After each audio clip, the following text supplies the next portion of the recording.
बैठी हूँ अरुण भाई। बोलिए बोलिए। बस मैं ऐसा ही बोलती हूँ कुछ, जैसे मैं बैठती हूँ 5 मिनट बैठती हूँ तो कलाक घंटों बैठती हूँ, बाद में ऐसा लगता है कि 5 मिनट ही मैं बैठी हूँ। और ऐसी कुछ घटना घटती है कि प्रवचन भी अच्छा नहीं लगता, वही बात बनती है सर।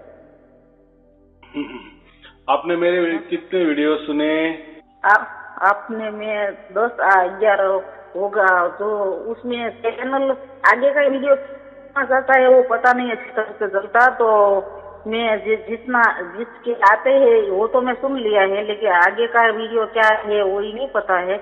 लेकिन एक ही को घटना घटती है, जैसे मैं बैठी हूँ घंटों, लेकिन ऐसा लगता है कुछ 5 मिनट ही बैठी, बाद में मुझे बस क्या बोलूं रोना ही आता है, मैं कुछ सुन नहीं पाती और अच्छा भी नहीं लगता है, वही बात बनती है सर कि अब मैं क्या करूँ। बस परमात्मा क्यों मुझे धुन सुनाई नहीं देती, हो तो धुन नहीं मुझे सुनाई देती है तो कुछ भी अच्छा नहीं लगता, जैसे मुझे प्रकृति फीकी लगती है, मुझे नहीं अच्छा लगता है कुछ घूमने के लिए तैरने उठने के लिए अच्छा ही नहीं लगता, मैं क्या करूँ वो पता नहीं चल पाता है। हाँ, बात बराबर है। देखो आप कोई परमात्मा को जोर जबरदस्ती नहीं कर सकते कि मेरे अंदर आना ही चाहिए, दूसरों को आया वो मेरे को क्यों नहीं आ रहा है, या मेरे को थोड़ी देर के लिए क्यों आ रहा है, ज्यादा देर के लिए क्यों नहीं आ रहा है। तो ये जोर जबरदस्ती से नहीं करना, अभी आना शुरू हो गया है, धीरे धीरे सब कुछ होगा। अभी देखो, इसलिए मैंने कहा कि आपने अगर मेरे बहुत सारे वीडियो सुने होते तो आपका ये सवाल नहीं होता। आपका जैसा सवाल है ऐसे हजारों लोगों ने पूछा है, उनका मैंने यही बताया है कि अभी परमात्मा का कृपा दृष्टि का वर्षाव आपको आना शुरू हुआ, वो धीरे धीरे बढ़ेगा। हो सकता है थोड़ा टाइमिंग लग सकता है, लेकिन क्योंकि वो तो परमात्मा का गुरु प्रसाद है, तो और वो भी उसकी ओर से आता है ना, तो हम तो उसमें कोई भागीदारी नहीं कर सकते, बराबर कि नहीं। और ऐसा कोई भी कहे मनुष्य जो विनाशी मनुष्य है, नाशवान मनुष्य है, हम तो मनुष्य है ना, नाशवान है ना, ये प्रकृति में रह रहे। अगर हमारे बस में अगर ये होता, या मैंने ऐसा कोई यहाँ से मंत्र मार दिया होता कि चलो इस बहन को 24 घंटा हो जाए परमात्मा, तो फिर परमात्मा मेरे अंडर आ जाएगा, मेरे बहकाव में आ जाएगा। परमात्मा तो किसी बहकाव में आता ही नहीं है। तो बात ऐसी है, जो भी होता है उसकी ओर से होता है, और फिर जैसा भी होता है वैसा ही मान लेना, हमारी इच्छा होती है। जो प्रवचन सुनती हूँ तो बस आंसू नहीं रोक पाती, वही बात बनती है। बराबर है ना, बहुत अच्छी बात है ना, बहुत अच्छी बात है। ये तो प्रेमास्वरूप है, ये होने ही चाहिए, क्योंकि हमने परमात्मा पाने के लिए ना जाने लाखों बरस खोए हैं, तभी नहीं मिला। लेकिन ये घोर कलयुग के अंत में कम से कम उसने हमारा पिछला रिकॉर्ड देखा समझो, या पिछला जो हमारा भाग्य है उसका निचोड़ हमें वो प्राप्त हो गया। अभी क्या होता है देखो, इसके पहले तो हमें नहीं प्राप्त हुआ, इतने लाखों जन्म हो गए नहीं प्राप्त हुआ, अभी प्राप्त हुआ तो फिर हमारी आशा भी बढ़ती है कि अभी 24 घंटा क्यों नहीं हो रहा है, जल्दी क्यों नहीं हो रहा है, लोगों को हुआ मुझे क्यों नहीं, मैं तो कोई पापी तो नहीं हूँ, मैं तो कोई ऐसी तो नहीं, मैं तो कोई वैसी नहीं। तो ये हमारा मन का भ्रम निकाल डालना।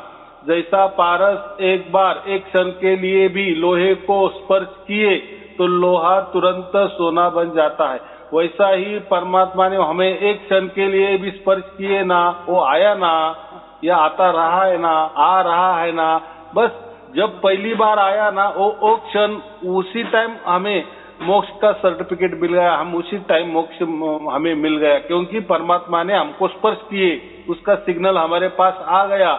जैसा आपने मुझे मोबाइल लगाया तो मैंने उठाया, बराबर।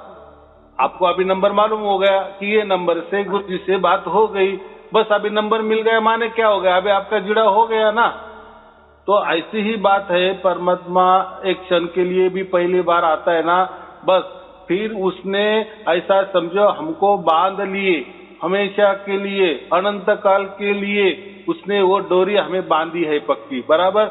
अभी देरी मौत की है, निमित्त मात्र हमारी मौत हो जाती है, हमको भी समझ में नहीं आती कि हमारी मौत हो गई, लेकिन वो तभी फटाक से खींच लेता है उसको। इसलिए तो उसको कृष्ण कहा है ना, खींचने वाला, आकर्षित करने वाला।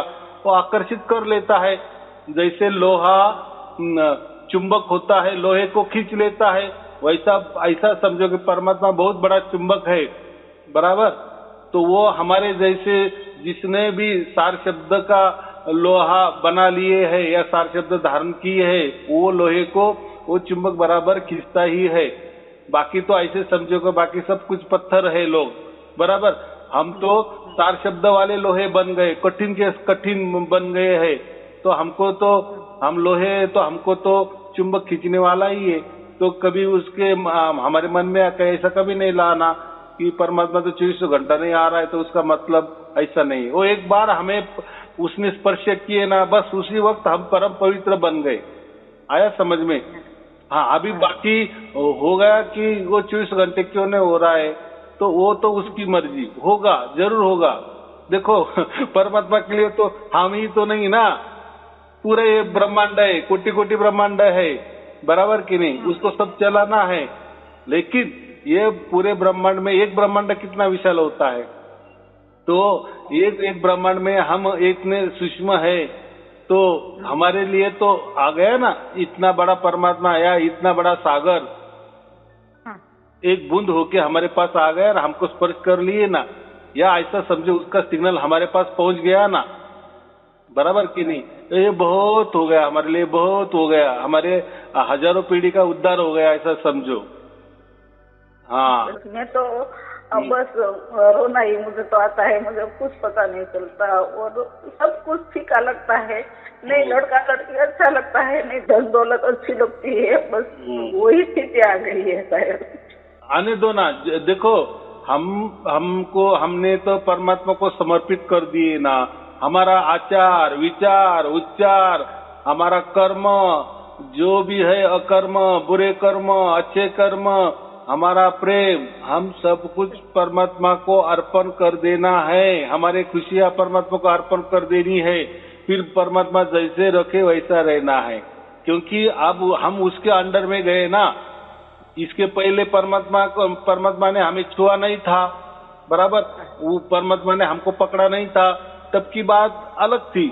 हमको ठिकाना ही मालूम नहीं था कि कौन परमात्मा कैसा होता है, वो क्यों हमारे लिए आएगा नहीं आएगा, उनके लिए क्या करना है क्या नहीं करना है।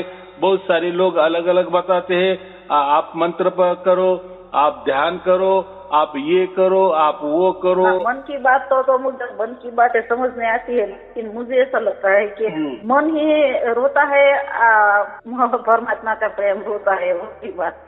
ये ऐसा समझो, हमारा प्रेम ही रोता है। और रोना एक कोई साधारण बात नहीं है, असाधारण बात है। परमात्मा के लिए रोना, किसी शरीर के लिए रोना, किसी वासना के लिए रोना, किसी धन दौलत के लिए रोना, वो रोना तो ये स्वार्थी है। लेकिन ये यहाँ तो आपने तो आपके आंखों से तो परमात्मा ही नहीं देखा, या आपके कानों से तो आपने परमात्मा को सुना भी नहीं है, तो भी आपका प्रेम झलक रहा है। इसका मतलब क्या है? ये बहुत ऊंची अवस्था होती है, बराबर। लेकिन इसके लिए क्या करना है? हमें ध्यान वगैरह नहीं करना। आप बोले नहीं कि मैं जैसे बैठ जाती हूँ तो फिर मेरा देह भान हरप जाता है और घंटों तक बैठती हूँ, ऐसा लगता है कि 5 मिनट तक ही मैं बैठती। तो ये ऐसा नहीं होना चाहिए। उसके लिए आप कोई ध्यान मत करो, वो क्या है, पावर ज्यादा हो जाता है। ऐसे ही बैठी हूँ, बैठी परमात्मा के ऐसा ही जैसे घूम जाती हूँ, ऐसे ही विचारों में, तो ऐसा बंदा बैठती नहीं हूँ मैं। हाँ, तो क्या है, देखो अभी परमात्मा मिल जाने के बाद अगर हम उसके लिए कुछ करने लगेंगे, ध्यान वगैरह करने लगे, तो परमात्मा क्या बोलेगा? मैं तो इसके अंदर प्रकट भी हो गया, तो भी ये मेरी ध्यान कर रही है, बराबर कि नहीं? हाँ, जब नहीं था मैं, तब ध्यान वगैरह की बात अलग थी। लेकिन ध्यान तो बहुत सारे लोग करते हैं, 50-60 बरस करते हैं, तो कहाँ उनको मिलता है? तो ध्यान में तो कोई नहीं, वो तो एक नादानी है, अज्ञानपन है। ध्यान करना, परमात्मा यहाँ लक्ष्य टिकाना या चलते फिरते ब्रह्मरंध्र पे लक्ष्य टिकाना या ध्यान में बैठ के आंख बंद करके अंदर से ब्रह्मरंध्र को लक्ष्य टिकाना, ये ध्यान है ना, ये अलग ध्यान है। ये ध्यान प्रकृति वाले ध्यान है, इससे आपको ज्यादा से ज्यादा प्रकृति वाले फायदे हो जाएंगे, लेकिन इससे परमात्मा वगैरह कुछ नहीं मिलने वाला। आजकल बहुत सारे ढोंगी साधु लोग हैं, बैरागी लोग हैं, ढोंगी जो हम कहते हैं ना, नौटंकी करने वाले, वो ऐसे ही करते हैं, कुछ भी ध्यान देते हैं, बताते हैं कि बस परमात्मा आपको मिल गया, बराबर। कोई तो बोलते हैं ये हवा है ना, यही निर्गुण निराकार है, एक हाथ नीचे करते हैं, एक हाथ ऊपर करते हैं, जैसे हम कहते हैं नन्हा सा बच्चा इतना इतना छोटा होता है, ऐसे हाथ करते हैं और बोलते हैं कि ये दोनों के हाथ में जो भी हवा है ना, यही परमात्मा है, यही देखो निर्गुण निराकार परमात्मा है, ऐसे भी कहने वाले। कोई तो कानों में फूंक मार देते हैं और कहते हैं कोई आवाज आ गया क्या, बस आवाज आ गया, हाँ बस यही परमात्मा है। तो आज के ये नौटंकी युग में या ऐसा समझो घोर कलयुग में लोग कुछ भी जादूगिरी करते हैं और कुछ भी लोगों को बहकाते हैं। लोग तो देखो आज अज्ञानी होते हैं, उनको तो कुछ समझ नहीं होता ना, और कुछ भी बताते हैं।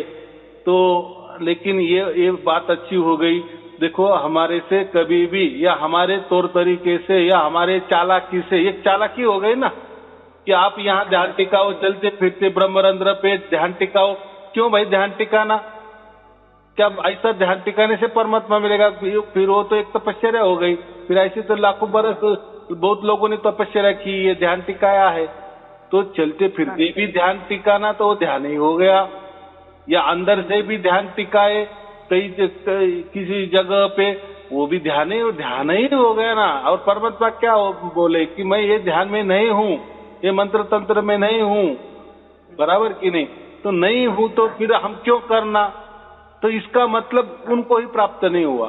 तो फिर वो बोलते कि नहीं हमको ये चलते फिरते अगर हमने ब्रह्मरंध्र पे ध्यान टिकाए और चलते फिरते रहे तो परमात्मा प्रकट हो जाता है। उनको कहा परमात्मा प्रकट हो गया? ऐसा परमात्मा प्रकट होता है? या हम बैठे और आग दबाए और बीच में से ब्रह्मरंध्र पे ध्यान टिकाए तो ऐसा परमात्मा मिलता है क्या? ये लोग फंडे निकालते हैं, अलग अलग लोगों को मूर्ख बनाते हैं, अपने को गुरु सिद्ध कर देते हैं, अपनी मान बढ़ाई करवा लेते हैं, उनसे अपनी आरती करवा लेते हैं, अपना चरणामृत उनको पिला देते हैं और पैसा आइट लेते हैं बस, और चलते आगे। ये भिखारी जैसा धंधा है, ये क्या है? एक धंधा ही हो गया है।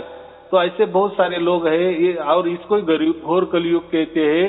तो हमारे तौर तरीके से, हमारे चालाकी से परमात्मा नहीं मिलता। परमात्मा बस उसकी चालाकी से मिलता है, उसको उसकी चालाकी को हम लीला कहते हैं, उसकी लीला वही जाने, हम कहते हैं ना। फिर वो कैसा हमको मिलता है, वो उसकी लीला वो जाने, तो वो बराबर मिलता है, उसको सब समझता है। देखो हम पहले कि परमात्मा पहला? परमात्मा ही पहला है ना, वो तो आदि अनादि है ना, और वो तो अनंत है, सर्वव्यापी है, उसने तो सबको व्याप्त किए हैं, तो वो सबसे बड़ा है ना। देखो कबीर जी का नाम क्यों लेते हैं हम? कबीर का अर्थ क्या होता है? सबसे बड़ा। या कबीर का अर्थ एक होता है सर्वज्ञ। ये परमात्मा के नाम है, बराबर। कोई अगर कबीर का नाम भी नहीं लिए, कबीर साहिब का नाम भी नहीं लिए तो कोई चिंता की बात नहीं है, दिए तो भी बात एक ही है, उसका अर्थ वही होता है, सर्वज्ञ, सबसे बड़ा, बराबर। इसलिए मैं मेरे प्रवचन में ज्यादा कबीर साहब का नाम नहीं लेता, परमात्मा ही कहता हूँ। या नहीं तो क्या होता है, फिर लोग क्या कहेंगे, आप कबीर साहब का नाम लिया आपने, तो फिर कोई कबीर साहब का कोई पंथ निकाले क्या? ये लोग देखो, लोग क्या है, लोग ऐसे भी नहीं चलने देते, वैसे भी नहीं चलने देते। मैं स्पष्ट कहता हूँ, सही बात है, सही बात। हाँ, हर वीडियो में मैं यही कहता हूँ कि कबीर का मतलब होता है सर्वज्ञ या सबसे बड़ा, बस। और सर्वज्ञ और सबसे बड़ा कौन है? एक परमात्मा के सिवा कोई नहीं हो सकता है, बराबर। हाँ, तो हम हमारे, क्योंकि ये जो बातें है ना, सार शब्द की बातें सिर्फ और सिर्फ कबीर साहब ने कही है, इसलिए हमें कबीर साहब का नाम लेना पड़ता है। देखो जो भी हम ये प्रकृति में भी कहते हैं ना, लौकिक दुनिया में भी कहते हैं ना, संसार में भी कहते हैं ना, जिसकी खाओ रोटी उसकी बजाओ ताली, ऐसा कुछ है कि नहीं? तो ऐसा है, कभी क्या अनुभव किया ये वो बात नहीं बोलते हैं, कभी पको कर रखा है। हाँ, बात ऐसी है कि जिसने देखो हमारे माता पिता है, इसलिए हमें हमारे लिए हमारे माता पिता पूजनीय, आदरणीय, वंदनीय है, बराबर के नहीं। तो हमारे लिए अगर कबीर साहब ने इतना बड़ा दे दिए है तो हमारे लिए वो परमात्मा ही हो गए ना। कितना सीधी बात है। सीधी बात है, सही। हाँ, फिर अगर उनका नाम ले लिए तो कैसा चलेगा क्या? देखो नाम देने से तो कुछ नहीं ना, देखो नाम और रूप में तो परमात्मा नहीं है ना। नहीं। लेकिन समझाने के लिए तो देखो अभी मैं आपको समझा रहा हूँ, तो उसके लिए तो मुझे कुछ तो बोलना पड़ रहा है ना।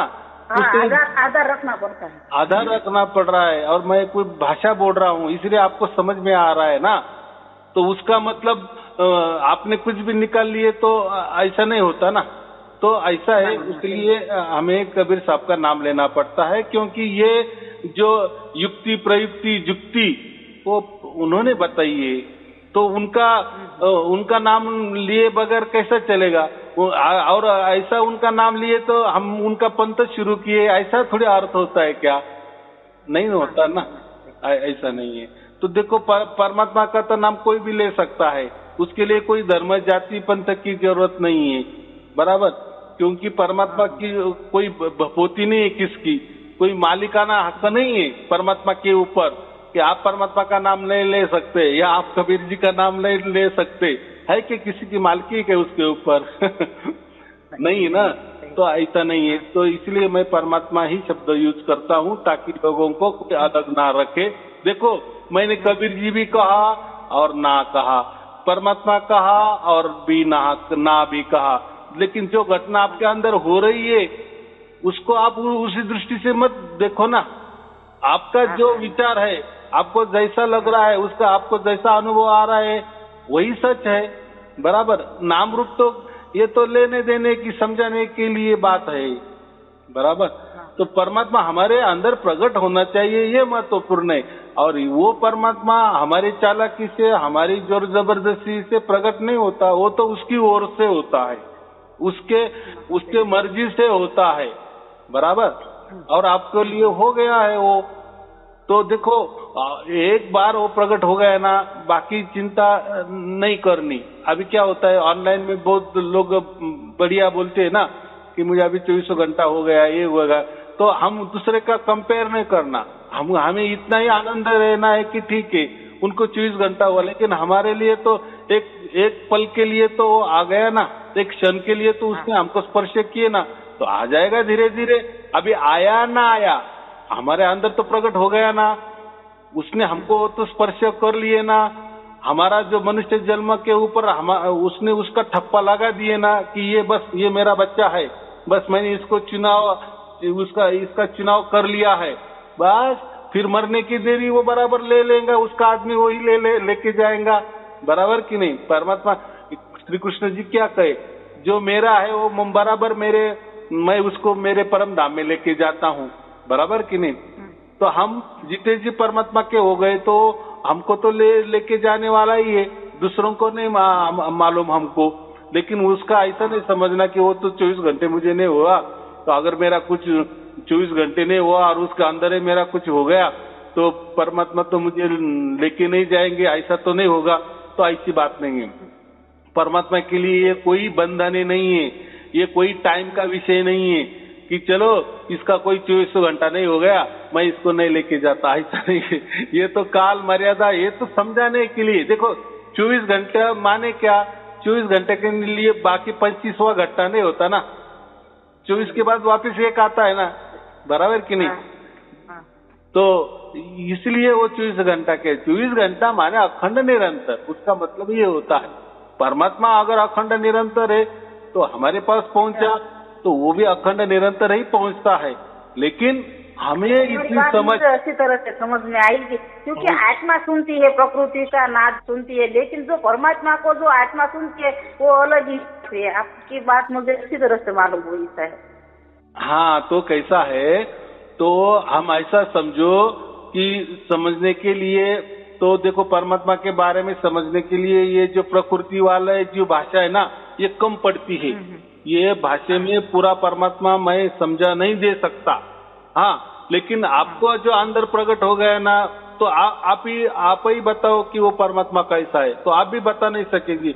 अभी जितने लोगों को सार शब्द की प्राप्ति हो गई, यानी उनके अंदर परमात्मा प्रकट हो गए ना, तो उनको अगर पूछा ना तो ये क्या है, कैसा क्या, तो वो भी नहीं बता सकेंगे। लेकिन हुआ, हो रहा है, ये बात बराबर है। तो बाकी क्या है, क्योंकि आप उसको क्या बताएंगे कि ये क्या क्या है। देखो, बताने गए तो वापिस ये भाषा आ जाएगी, और भाषा की पहुंच तो परमात्मा तक तो नहीं है। तो उसके लिए मौन ही क्या करना है, दूसरों को बता के भी कि मुझे ये ऐसा हो रहा है, मुझे ऐसा हो रहा है, वैसा हो रहा है, बराबर कि नहीं। देखो, हम अकेले आए और अकेले जाने वाले, अकेले का हिसाब होने वाला है। हाँ, हमको इतना ही आनंद है कि कम से कम हमारा इस जन्म ये परमात्मा के चरणों में लग गया, और परमात्मा ने हमारा स्वीकार कर लिए, उसकी गोद में हमको जीते जी उठा लिए, उसने हमको जीते जी स्पर्श कर लिए, उसने उसकी डोरी हमारे तरफ फेंकी और हमको पक्का बांध लिए है। बस अभी मरने की देरी, हमको खींच लेगा। ये हमारे जीवन में बहुत बड़ा हो गया ना, मनुष्य जन्म का हमारा कल्याण हो गया ना, बराबर कि नहीं। ये महत्वपूर्ण बात है, और इसके लिए तो आपने कुछ किए भी नहीं।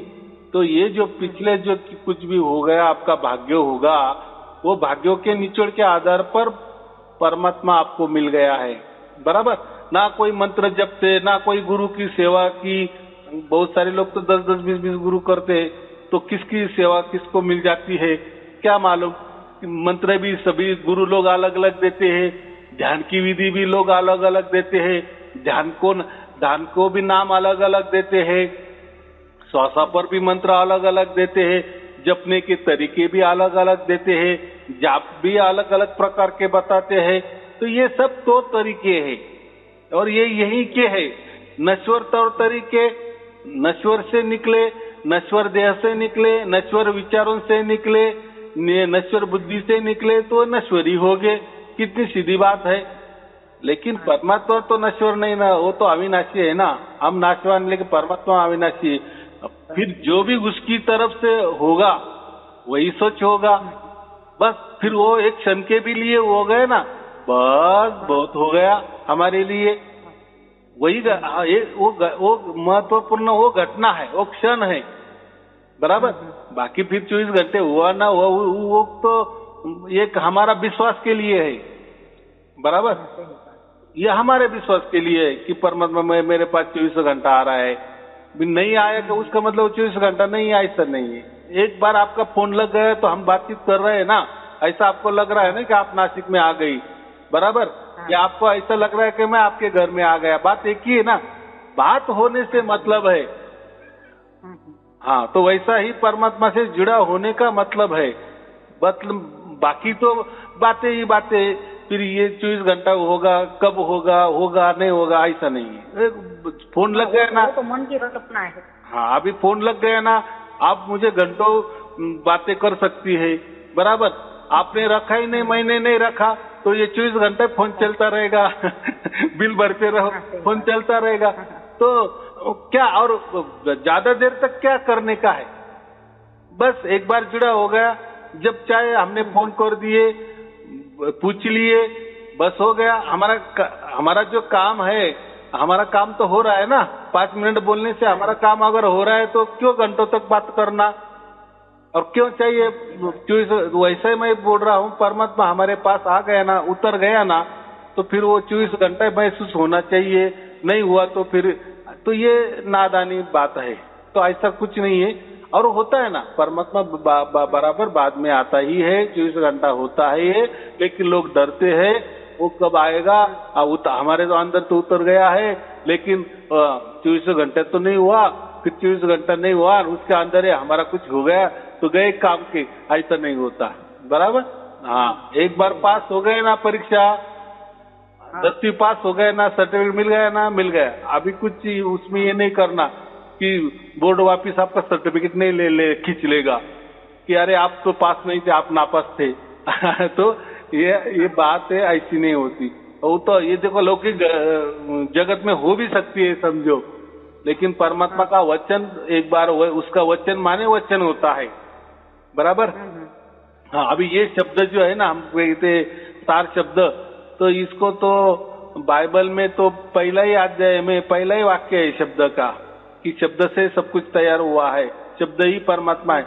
लेकिन वो शब्द को सार शब्द नहीं समझते, वो शब्द को वचन समझते हैं, वचन, परमात्मा का वचन समझते हैं। हम परमात्मा का शब्द समझते हैं, तो वो परमात्मा का वचन समझते हैं। तो बात भाषा अलग अलग हो सकती है, लेकिन बात एक ही हो सकती है। और बहुत सारी इसमें बस सार शब्द की जानकारी भी हो गई, या परमात्मा के बारे में मालूमात भी हो गई ना, बस परमात्मा मिलना जैसा ही है, ऐसे भी लोग विचारों के लोग हैं। यानी परमात्मा के बारे में हमें मालूमात हो गई ना, जानकारी मिल गई ना, माहिती मिल गई ना, ज्ञान हो गया ना, बस फिर परमात्मा मिलने जैसा ही है। लेकिन ऐसा नहीं होता, बराबर। वो प्रकट होना ही चाहिए हमारे अंदर। बहुत सही बात। फिर वो एक क्षण के लिए भी क्यों ना हो, वो एक क्षण के लिए भी क्यों ना हो, लेकिन ये घटना घटनी ही चाहिए, बराबर। अगर नहीं घटी तो वापिस आपको दोबारा जन्म लेना पड़ेगा, इतना ही। समझो आपका कोई चूक हो गई, यानी थोड़ा मंजिल थोड़ी 1 फीट दूरी रह गई थी और आपका कुछ हो गया, तो कोई चिंता की बात नहीं, परमात्मा तो सब देखता है। उसको वापिस अगला जन्म मनुष्य का मिल जाएगा, वापिस ये जहां से उसका छूट गया वहां से उसकी लगाव हो जाएगा और वो वापिस उसको हासिल करेगा।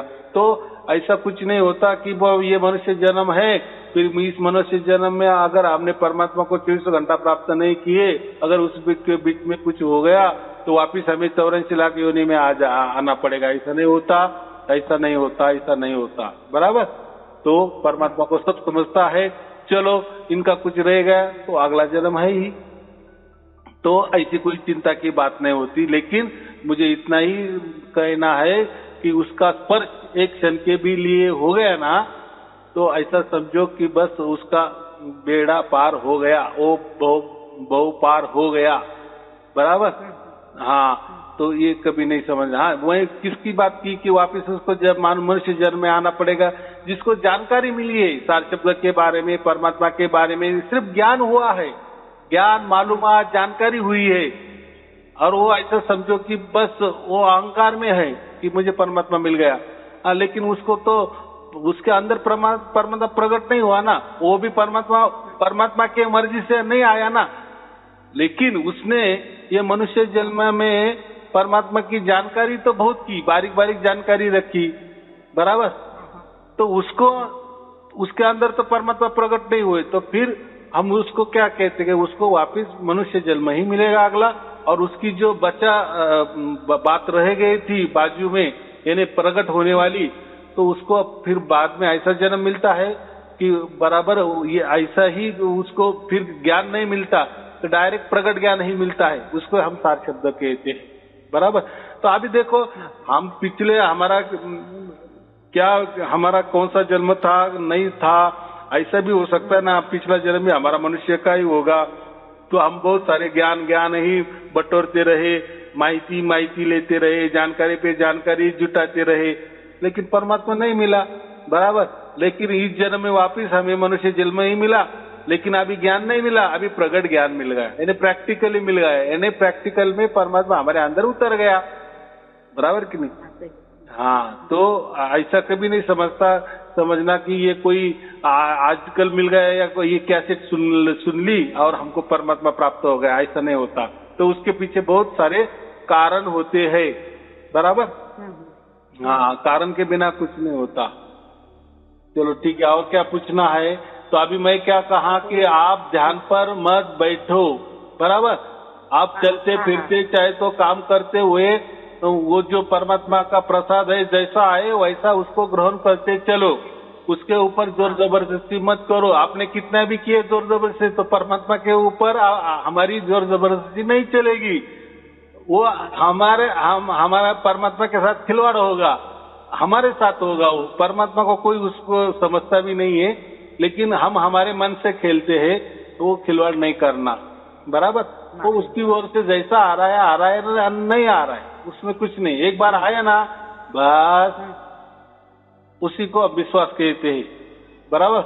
तो अभी ध्यान मत करो, आप ध्यान करने का ही नहीं, अभी उल्टा ऐसा है, राम हमारा जाप करे हम बैठे विश्राम, तो अभी है ना वो परमात्मा, वो करने वाला है, क्या करने वाला है उसको मालूम, हम क्या करने वाले हैं और इसके पहले हमने क्या किया, क्या किया बोलो, यही किए ना, कोई मंत्र तंत्र किए, कोई गुरु धारण किए, कोई ध्यान बीन किए, यहाँ वह गए, तीर्थ यात्रा की, दान दक्षिणा दिए, यही करते गए, क्या किया हमने। लेकिन उसका ही निचोड़ आज हमें मिल गया ना परमात्मा। आता अभी फिर वापस कुछ करने की जरूरत नहीं है, और किया तो भी कुछ आपका ये होने वाला नहीं है, लेकिन जो भी करेगा वो टाइम पास होगा, बाकी कुछ नहीं, क्योंकि अभी स्वयं परमात्मा आपके अंदर प्रकट हो गए हैं। चाहे आपके मन मुताबिक 24 घंटे नहीं हो, लेकिन हो गए हैं और होगा, वो 24 घंटे भी होगा, वो भी विश्वास रखो। या उसमें नहीं जाना, ऐसा मन में कभी नहीं लाना कि मुझे 24 घंटे नहीं हो रहा है तो सचमुच में मुझे पूर्ण रूप से परमात्मा प्राप्त हुआ या नहीं हुआ। तो एक क्षण के भी लिए परमात्मा हमारे अंदर प्रकट होता है या उसका स्पर्श होता है या उसके नजर निगरानी में हम जब जाते हैं, उसकी गोद में हम जब भी जाते हैं तो वो हमेशा के लिए जाते हैं, अनंत काल के लिए जाते हैं, थोड़ी देर के लिए नहीं, हमेशा के लिए जाते हैं। बराबर, तो कोई मंत्र नहीं है बोल दिए और मिट गया, कोई ध्यान नहीं है ध्यान पर बैठे और ध्यान ये हट गया। देखो ध्यान में भी बैठना पड़ता है ना, वापिस उठ गए तो गया क्या परमात्मा। कोई मंत्र किए, थोड़ी देर किए, मंत्र भूल गए या निकल गया मंत्र भी हम तो 24 घंटे नहीं कर सकते ना। यानी प्रकृति में जो भी करना है उसके लिए टाइम लगता है और वो हमारी तरफ से होता है। बराबर, उसके लिए हमें हमारा कष्ट देना पड़ता है। मन थक ही जाता है ना साहब। हाँ, जो कुछ हम करते हैं वो मन थक ही जाता है, वो बात तो सही है आपकी। बात ऐसी है कि देखो ये हमारा शरीर जो है ना, शरीर मन बुद्धि ये 10 इंद्रिय ये नाशवान है ना, तो ये नाशवान से जो भी करेंगे वो नाशवान ही प्राप्त होगा ना, ऐसा मैं बोल रहा हूँ। सही बात। मनुष्य से मनुष्य ही पैदा होगा, प्राणी से प्राणी ही पैदा होगा, आम से आम ही पैदा होगा, ऐसा मैं बोल रहा हूँ। हाँ, तो हमको हम ये नाशवान है ना, तो अविनाशी को नहीं प्राप्त कर सकते। हाँ, लेकिन वो हमें प्राप्त कर सकता है क्योंकि वो हमारा बाप है ना, वो तो विशाल है, वो तो अनंत है, वो सर्वव्यापी है और आदि अनादि है ना, और वो स्वयंभू है, आजन्मा है और निर्भय है, निर्भय है। निर्भय माने वो किसी से डरता भी नहीं और निर्भय और किसी से दुश्मनी भी नहीं करता, निर्भय। और स्वयंभू तो वो खुद है। तो अगर परमात्मा स्वयंभू है तो उसके ही हिसाब से वो प्रकट होगा कि नहीं, तो इसलिए वो तो स्वयंभू है ना। अगर हमारी इच्छा से वो प्रकट हो गया, कोई बोलेगा अरे ये मंत्र ले लो परमात्मा प्रकट हो जाएगा, अरे फिर वो आजन्मा कैसा हो जाएगा, ये ध्यान लो परमात्मा प्रकट हो जाएगा, फिर वो यानी वो ध्यान से परमात्मा को आपने प्रकट किया, अरे परमात्मा प्रकट कैसे तुम कर सकते हो, परमात्मा तो आजन्मा है ना, स्वयंभू है ना, तो वो स्वयं से ही उसके स्वयं से प्राप्त होगा ना कि हमारे स्वयं से प्राप्त होगा। फिर हमारा स्वयं बड़ा हो गया, फिर हमारा आत्मा बड़ा हो गया कि हमने हमारे आत्मा से हमने परमात्मा को जन्म दे दिए। ये हंसी वाली बात हो जाएगी, ऐसा नहीं होगा। स्वयंभू का मतलब परमात्मा स्वयंभू है माने वो उसके स्वयंभू से ही हमें हमारे अंदर प्रकट होता है, इसलिए वो स्वयंभू हम कह सकते हैं, नहीं तो फिर उसको स्वयंभू कहने का हमारा हक नहीं है। बराबर, अगर हम हमारे मंत्रों से उसको प्रकट करने लगेंगे, हमारे ध्यान से प्रकट करने लगेंगे, कोई बोलेगा मेरी भक्ति करो, कोई गुरु बोलेगा मेरी भक्ति करो, मेरी आरती करो, परमात्मा प्रकट हो जाएगा। अरे तो फिर परमात्मा छोटा हो गया, तू बड़ा हो गया, तो इतना अरे परमात्मा ने तो उल्टा हमको पैदा किए कि हाँ, तो हम परमात्मा को प्रकट करेंगे, परमात्मा को जन्म दे सकते हैं। तो ये क्या बात है, बच्चों जैसी बात है, तो ऐसा नहीं होता। परमात्मा स्वयंभू है तो उसके स्वयं से ही, उसके मर्जी से ही, उसके क्या है उसके तौर तरीके से ही, या हम सबसे महत्वपूर्ण उसको एक ही शब्द है, उसके लीला से ही वो हमारे अंदर प्रकट होता है। बराबर, उसमें हम तर्क नहीं लगा सकते। ये प्रकृति वाले तर्क हम नहीं लगा सकते। कितना सीधा हिसाब है, क्योंकि हम ही खुद नाशवान है तो हमारे तर्क भी नाशवान हो गए ना। कितना सीधा हिसाब है। सही बात है, सही बात है। चलो ठीक है, और कोई पूछना है? ना, बहुत तसल्ली मिली है। हाँ, तो चलो ठीक है, आपको और आपके परिवार के लिए शुभ आशीर्वाद। सत साहेब जी, सत साहेब जी, सत साहेब।